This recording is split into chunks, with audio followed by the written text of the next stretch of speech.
बच्चों आज हम मॉलिक्यूलर बेसिस ऑफ इनहेरिटेंस के पार्ट 7 के आगे से देखते हैं बच्चों। हाँ, आज हम पढ़ेंगे टीआरएनए बच्चों।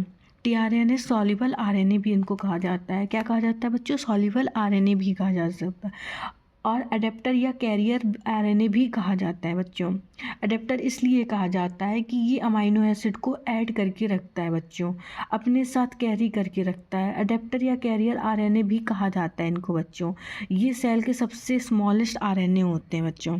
स्मॉलेस्ट आरएनए होती है, ये सेल में सबसे स्मॉलेस्ट आरएनए होते हैं। कौन होते हैं? टीआरएनए, है ना बच्चों। स्मॉलेस्ट होते हैं। मॉलिक्यूलर वेट भी इनका क्या होता है? बहुत कम होता है। इसी मतलब टीआरएनए के पास एंटी कोडोन होते हैं। स्ट्रक्चर की बात करें तो हम ये 2 टाइप के स्ट्रक्चर होते हैं। कौन कौन से होते हैं? 2D होते हैं और 3D स्ट्रक्चर होते हैं। 2D कौन कौन से होते हैं? क्लेवर होता है, लीफ लाइक होते हैं और इन्वर्टेड जो 3D जो होते हैं वो इन्वर्टेड एल शेप के होते हैं ना बच्चों।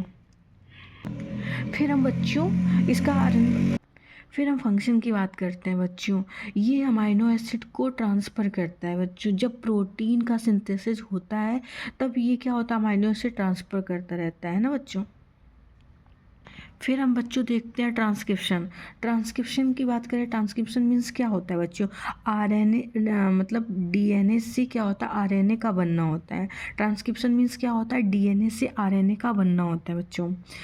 इस प्रोसेस को हम ट्रांसक्रिप्शन कहते हैं बच्चों। डीएनए के बाद 2 स्ट्रैंड लगे होते हैं बच्चों। ये जो डीएनए के जो 2 स्ट्रैंड होते हैं उसमें से एक स्ट्रैंड जो होता है वो आरएनए बनाते हैं। क्या बनाते हैं? आरएनए बनाते हैं बच्चों। जो एक स्ट्रैंड होता है वो क्या बनाते हैं? आरएनए बनाते हैं बच्चों। डीएनए की ये 2 स्टैंड है ना बच्चों, डीएनए की ये 2 स्टैंड में से एक स्टैंड जो होता है वो क्या बनाता है? आरएनए बनाता है। डीएनए की ये 2 स्टैंड में सेपरेट हो गई होती हैं। 2 स्टैंड में से एक जो होता है वो स्टैंड, केवल एक स्टैंड जो होता है वो आरएनए का फॉर्मेशन हुआ होता है। उसमें क्या होता है? आरएनए का फॉर्मेशन होता है। दोनों से आरएनए नहीं बना है बच्चों, सिर्फ एक स्टैंड से ही आरएनए का फॉर्मेशन होता है बच्चों।